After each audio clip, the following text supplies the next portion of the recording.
When my uncle burst through our door on New Year's Eve demanding to know where my $2.5 million trust fund was, my entire world tilted. I had been working myself into the ground at 3 jobs, believing I came from a family that barely held itself together. But the second he said those words, everything inside me snapped, the lies, the exhaustion, the quiet suffering. And before I tell you how that night exploded into a truth that shattered my whole life, do me a favor, subscribe to the channel and tell me where you're watching from, so this story reaches more people who've ever felt betrayed by the ones they trusted most. My name is Noah Calder, and if you had asked me before that night whether I thought my family was hiding anything from me, I would have laughed. We weren't wealthy. We were barely keeping up with rent in a worn-out duplex on the edge of Dayton, Ohio. My mom, Mira, always said life was about scraping by with a smile, and my dad, Hank, believed real strength meant never asking for help. I grew up thinking hardship was normal, that being tired every day was just part of adulthood. I never imagined luxury existed anywhere near my name, and I certainly didn't think a single dollar had ever been saved for my future, let alone millions. But that night, everything shifted.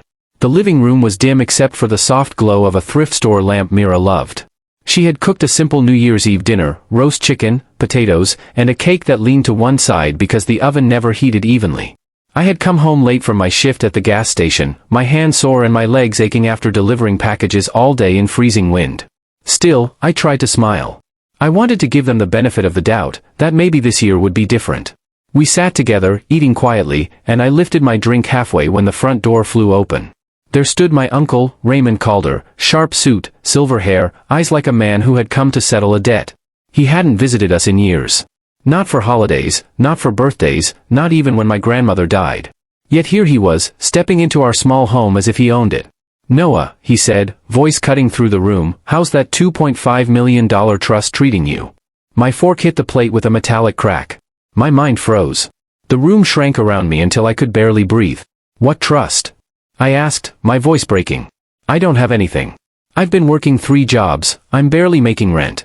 Raymond's eyes sharpened instantly. He turned his head toward my parents, and the air changed. My mother went ghost pale, her hands trembling. My father's shoulders stiffened. He didn't even attempt to mask the fear that flashed across his face. "Tell me you gave it to him," Raymond said, his voice rising. "Tell me you didn't hide it." Neither of them answered. My heart hammered hard. I looked at the 2 people I had trusted my entire life. The 2 who had watched me struggle. Who had watched me collapse into bed after 18-hour days. Who had watched me skip meals and sell my tools just to pay a bill. And now, this? "Mom?" I whispered. "Dad? What is he talking about?" Mira covered her mouth and began shaking her head, tears spilling down her cheeks. Hank didn't move, didn't look up. He sat as if waiting for the moment to pass, but it was too late. The lies were already unraveling. Raymond slammed his hand against the table, rattling the glasses. "I gave you that money for him. That trust was his birthright. It was Daniel's final wish." That name hit me, Daniel. A stranger's name. A name I had never heard in my life. "Who's Daniel?" I asked, my voice cracking again. My mother broke into full sobs. My father finally glared at Raymond, jaw clenched tight, but he didn't deny anything. In fact, the silence confirmed it. "You've hidden the truth for long enough," Raymond snapped. "He deserves to know who he is." My stomach twisted violently. My father, Hank, finally stood up. His face was red, his hands balled into fists. "Ray, this is not your place." "No," Raymond said coldly. "This is exactly my place. Because you stole from him. You stole his legacy, and now he's living like a ghost while you sit on a lie." The world blurred as I stared at my parents, the ones who claimed to love me, feeling betrayal rise up my throat like a fire. "Tell me," I whispered. "Tell me the truth." My mother pressed trembling fingers to her lips. Hank's eyes finally met mine, and the guilt in them was worse than anger. "You're old enough now," Raymond said, stepping beside me. "And you need to hear this." He took a deep breath. "Daniel was your father." The floor dropped beneath me. "What?" I whispered. "What do you mean?" He's my father." "No," Raymond said gently but firmly. "Daniel Calder, my younger brother, was your biological father. He loved your mother. He loved you more than anything. Before he died, he set up a trust fund, $2.5 million, so you would never struggle like he did." My mother broke into harsher sobs. Hank turned away. Raymond placed a steady hand on my shoulder. "But they hid it from you, Noah. They kept your father's gift buried. They let you work yourself half to death while the life meant for you sat locked away." My lungs tightened. My heart pounded painfully. My world, every memory, every sacrifice, every struggle, twisted into something ugly and false. I backed away from the table, staring at all of them. My parents. My uncle. My entire life. All lies. And somewhere inside me, a resolve I'd never felt before began to burn. Because if they thought they could hide my life from me forever, they were about to learn how wrong they were. The room felt smaller than ever, as if the walls were inching closer with every breath I took. My uncle's words slammed into me again and again. Daniel was my father. Not Hank. Not the man who raised me. A completely different person. A man I never knew, never met, never even heard mentioned in passing. And somewhere in the middle of trying to process that, I had to face the fact that a fortune meant for me had been hidden my entire life. I could barely stand still. My legs shook, my hands trembled, and the pounding in my chest felt like it might break me open. My mother sank into her chair, sobbing uncontrollably, but I couldn't bring myself to move toward her. Not after everything. Why? I whispered, turning toward her with a voice that barely belonged to me anymore. Why would you lie about something this big? She opened her mouth, but no words came out, just a broken sound, like something inside her had finally cracked under the weight of the secret. Hank finally turned around, his fists still clenched tight at his sides. His face was flushed, not with embarrassment, but with anger. Not at me, at Raymond. You had no right, he growled. This wasn't your place to reveal. It became my place the moment you decided to bury Daniel's last wish, Raymond snapped back. The moment you let his son struggle in poverty while you pretended it was some kind of character-building exercise. I flinched at that, at being called his son. Not Hank's. Not Myra's. Daniel's. A ghost of a man I had never known. My breathing came shallow and fast. I want the truth, I said quietly but firmly, locking eyes with my mother. Tell me everything. She wiped her tears, but her hands shook so violently she could barely steady them. Noah, she whispered, your father, Daniel, he was the love of my life. Before you were born, he and I were planning to build a life together. But then, her voice cracked. He died in a car accident. You were only a few months old. The room fell silent. I felt my heart drop into my stomach. He knew he might not get to watch you grow up, she continued, tears streaming again. And he set up that trust fund so you wouldn't have to struggle like he did growing up. He asked Raymond to make sure it was protected until you turned 20. Raymond nodded. And I did exactly what he asked. I handed the trust over to Hank and Mira when you were 20 and told them this was Daniel's final gift to you. It was meant to secure your life. He glared at them. And instead, they used it to control you. My father, Hank, finally exploded.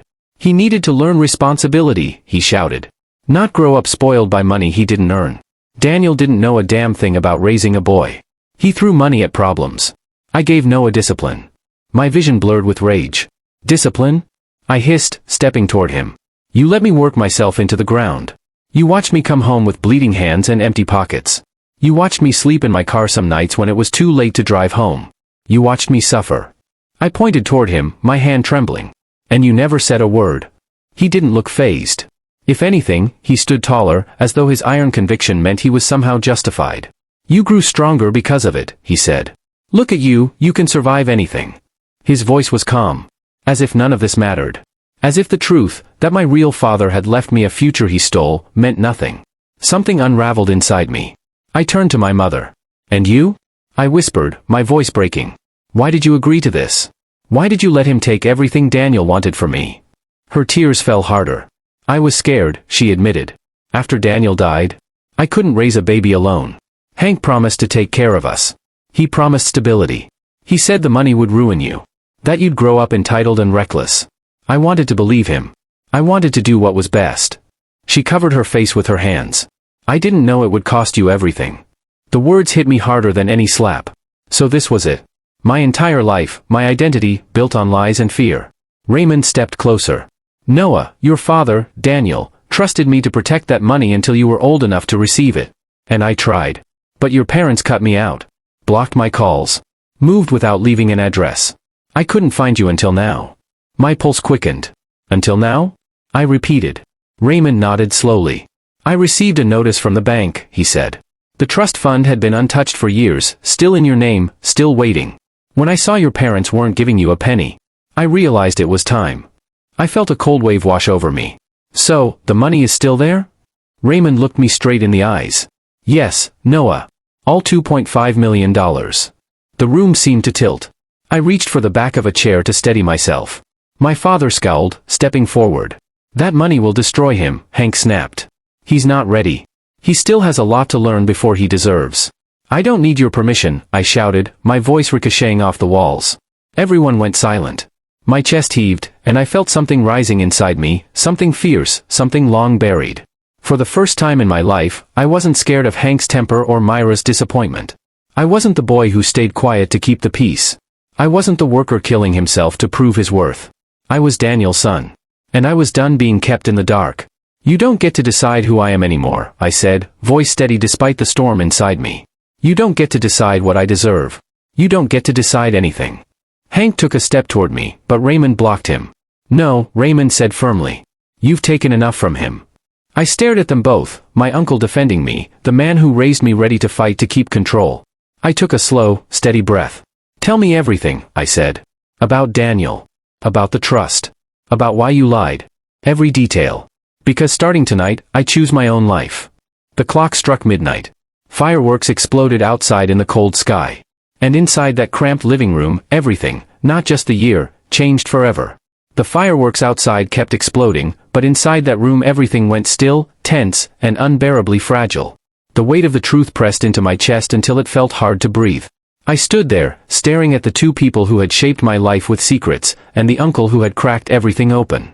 My mind spun with questions, about Daniel, about what my childhood could have been, about the years I spent breaking myself for survival while $2.5 million sat untouched in a bank. My father, Hank, looked like a man cornered. His jaw flexed, his fist still clenched, but there was something new in his stare now. Not anger. Fear. The fear of someone who had lost control. You want the truth, he said finally. His voice wasn't loud anymore. It was low, steady, and sharp as broken glass. Fine. I'll give you the truth. I braced myself. You were never supposed to know about the money, he said. Not until you were older. Not until you proved that you wouldn't waste it. I felt heat rise in my spine. Waste it? I repeated. I was starving some nights. I was choosing between gas and groceries. And you thought I didn't deserve help? His eyes hardened. You think you're the only one who struggled? He shot back. You think life's supposed to be easy because someone left you money? Daniel was foolish with money. He thought life could be solved with dollar signs. I wasn't going to let you turn out like him.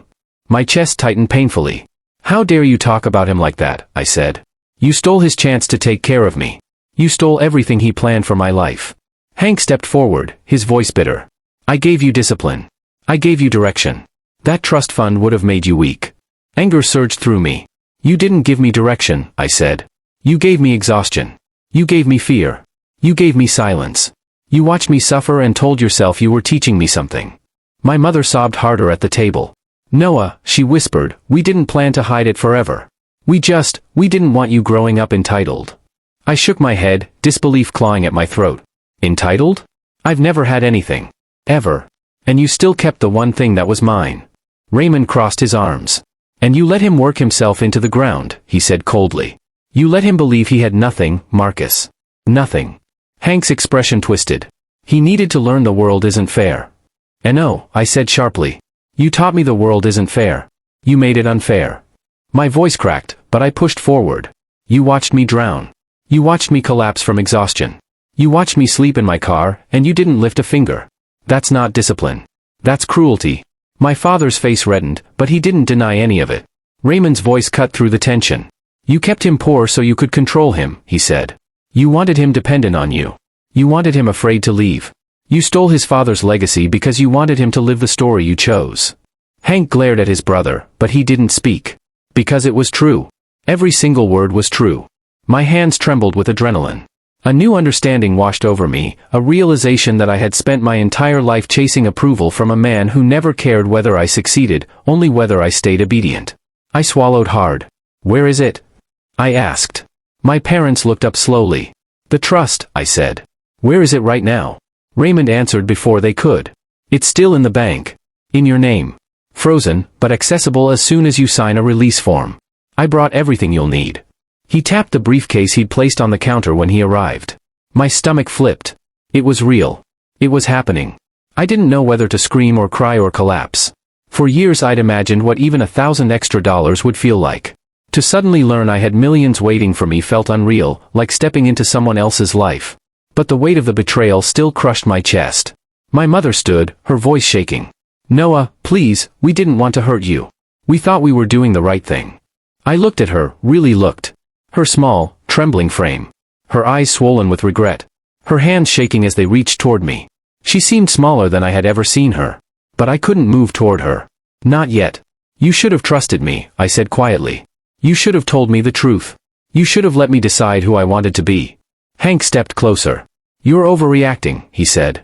"You're upset, but you'll calm down. We can talk about this later." I felt something in me snap. Later? Later? How many years had I waited for things to get better? How many nights had I waited for hope? How many months had I begged silently for someone to see me? I straightened. "I'm not waiting anymore," I said. "I'm done living the life you forced on me." Raymond placed a supportive hand on my back. "You can come with me," he said. "We'll go to the bank in the morning. We'll get everything sorted properly." My father took a threatening step forward. "He's not going anywhere with you." Raymond didn't back down. "He's not your prisoner." Something in Hank's face cracked, an expression I'd never seen before. Panic. Desperation. The look of a man realizing the grip he held all these years was slipping away. I took a step backward toward the door. "Noah," my mother cried, "please don't leave like this." My throat tightened painfully. "Then why didn't you tell me the truth?" I whispered. She broke into louder sobs, but I couldn't stay any longer. I grabbed my jacket. Raymond opened the door. Cold winter air rushed inside, washing over my heated skin. For a moment, I looked back at the only home I'd ever known, the peeling wallpaper, the dull lights, the table where I'd eaten thousands of meals while believing we were a team. But now all I saw were secrets. All I felt was betrayal. I stepped out into the night. Behind me, my mother cried out my name. My father shouted something I refused to turn back for. Raymond placed a hand on my shoulder as we walked to his car. The fireworks continued exploding overhead. And with each burst of light, I realized the truth. I was finally free. Free from their lies. Free from the life they forced on me. Free to become the person my real father believed I could be. But I also knew something else. The moment my parents realized I was not coming back, that trust money wouldn't be theirs to control anymore. They wouldn't stay quiet. And whatever they planned next wasn't going to be peaceful. Raymond's car engine growled softly as we pulled away from the house, the same house where I had grown up, laughed, cried, and unknowingly lived in the shadow of a lie. My mother's voice still echoed faintly behind me, muffled by the closed door, but I refused to look back.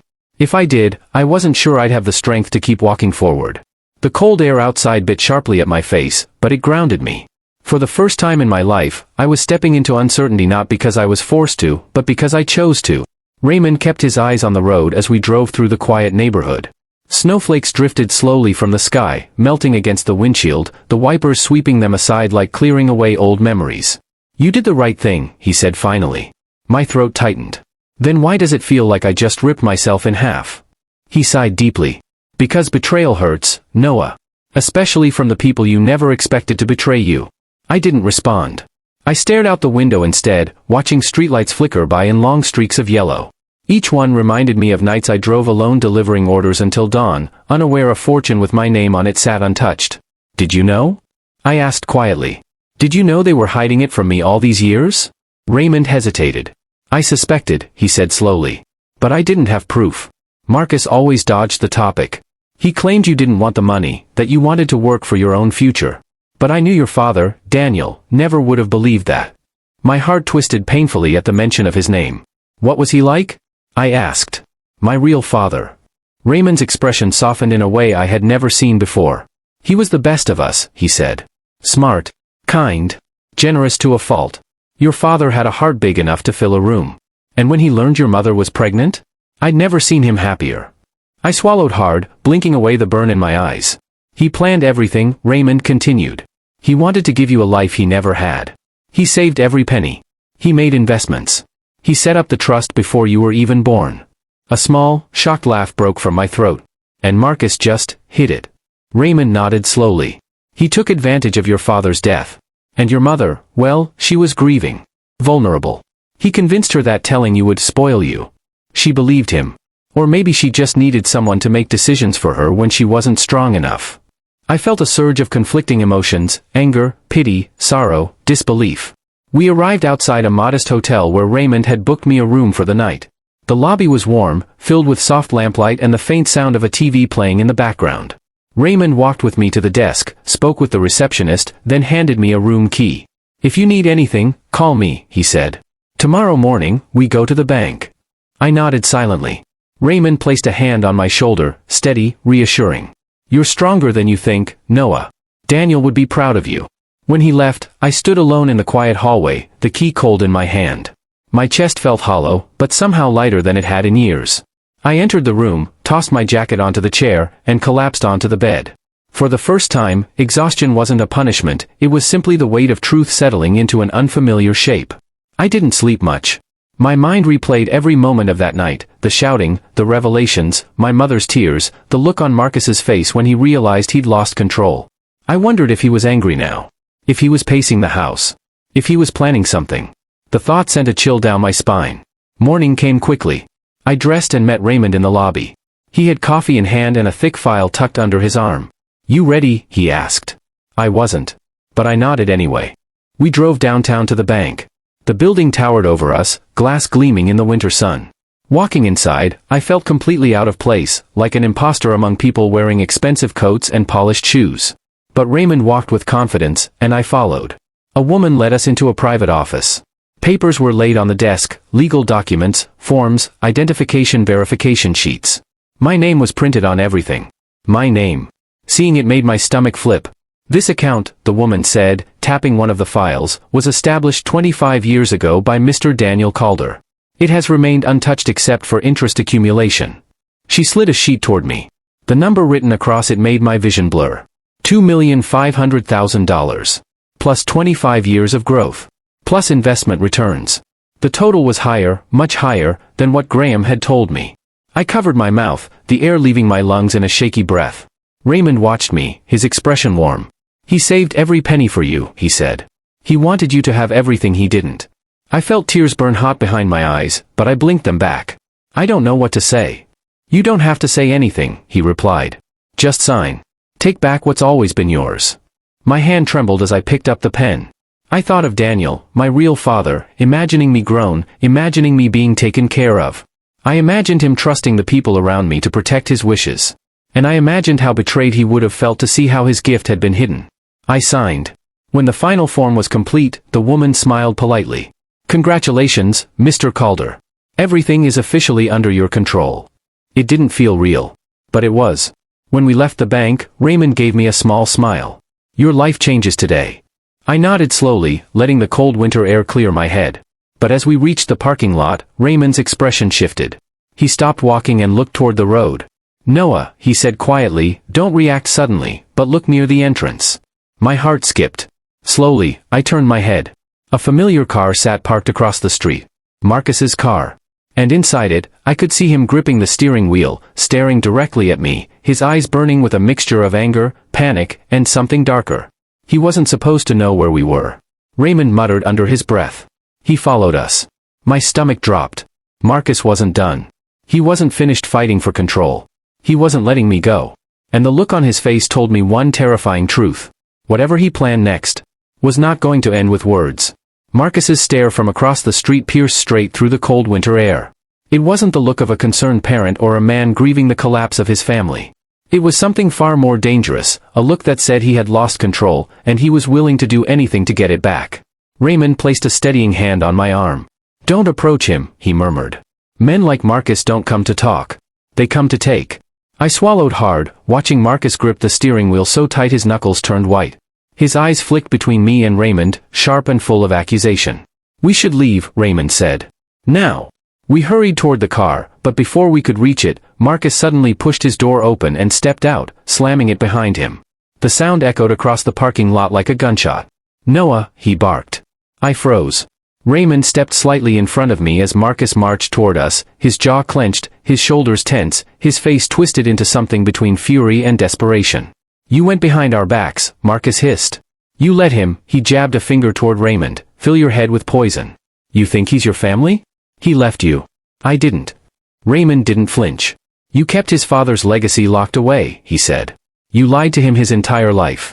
Marcus ignored him, locking his furious gaze on me. "You think money replaces what I gave you," he snarled. "A roof? Food? Discipline? I raised you, Noah. I made you a man."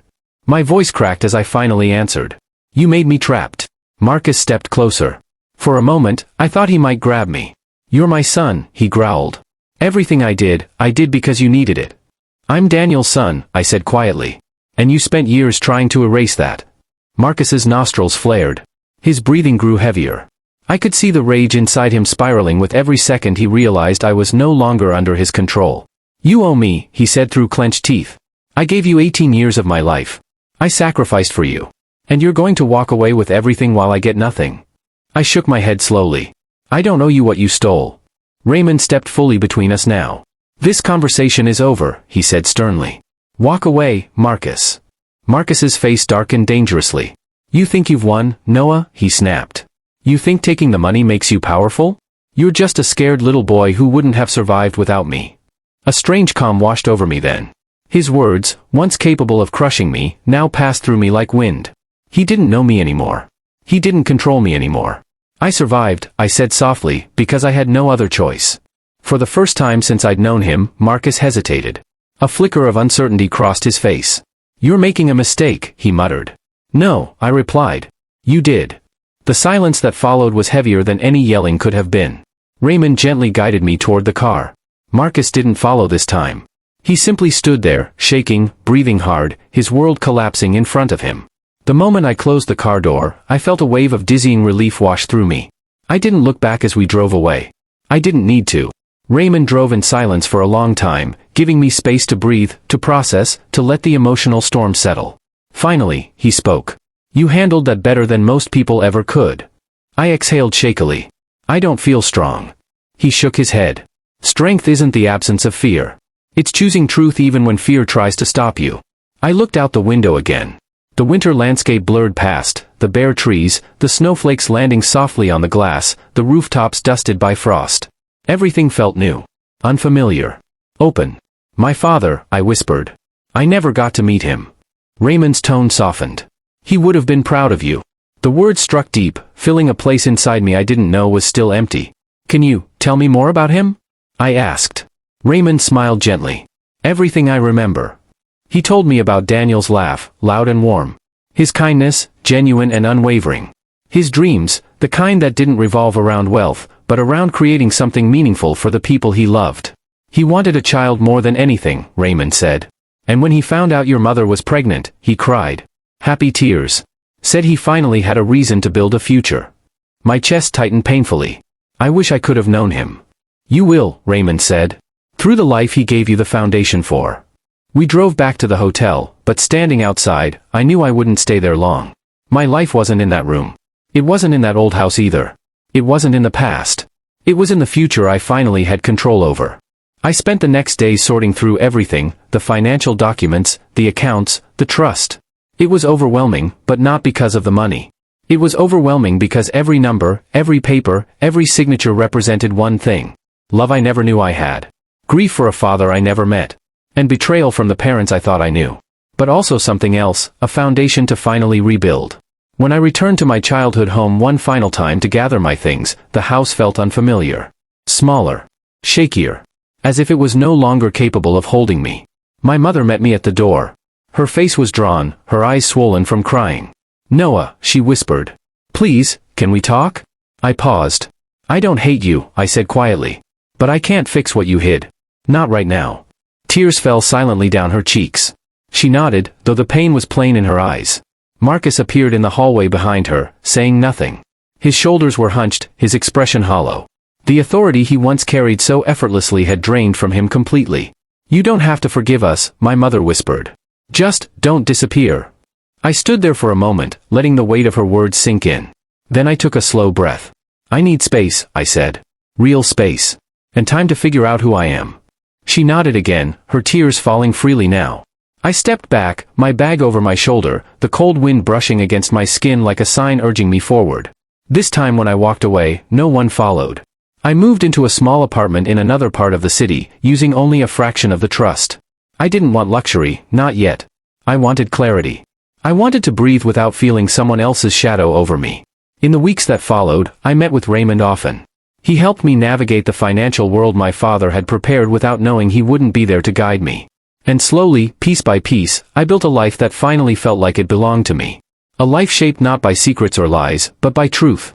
Sometimes, late at night, I thought about Marcus. About my mother.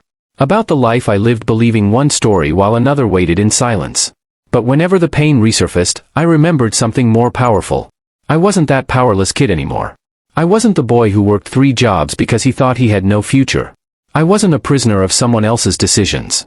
I finally knew who I was. I finally understood where I came from. And I finally had the chance to choose where I was going. The truth had set me free.